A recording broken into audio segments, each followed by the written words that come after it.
ঘড়িতে তখন সকাল 6টা। আমরা পৌঁছে গেলাম আমার মাসির বাড়ি। আর সেদিন ছিল রাখি পূর্ণিমার পুজো, নারায়ণ পুজো অবভিয়াসলি। তো আমরা সকলে মিলে হাতে হাতে পুজোর জোগাড় করেছিলাম। আলপনা থেকে শুরু করে পুজোর ফল কাটা, পুজোর ফুল জোগাড় করা, সমস্ত কিছু করেছিলাম সবাই মিলে একসাথে। তারপর পুজো শুরু হয়ে গেছিলো। মা এখানে দেখো কাসর বাজাচ্ছে, এখানে মাসি জোগাড় করছে। তো আমরা সবাই মিলে মিলেমিশে খুব ভালোভাবে পুজোটা হয়েছিল।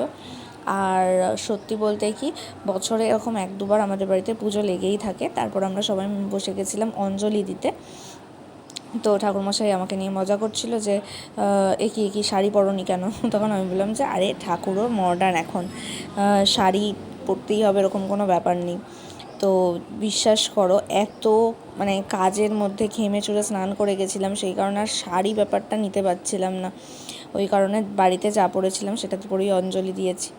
তো ঠাকুরমশাই ভীষণ ভালো পুজো করেন, ওনাকে দিয়ে আমাদের বাড়ির সব কাজ হয়।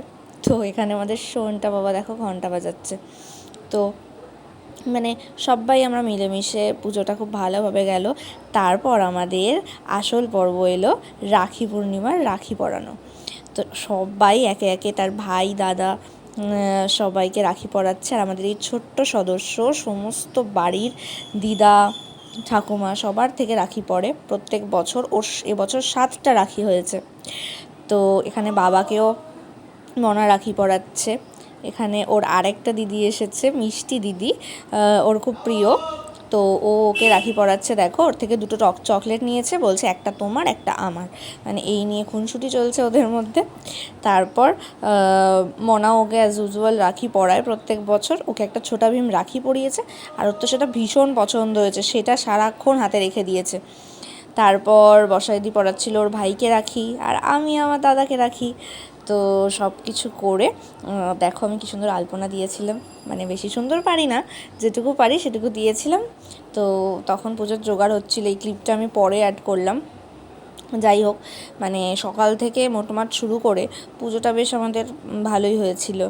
তারপর এখানে তো হোম যজ্ঞ সব কিছুই হয়েছিল, তোমাদেরকে আগেই দেখিয়েছি।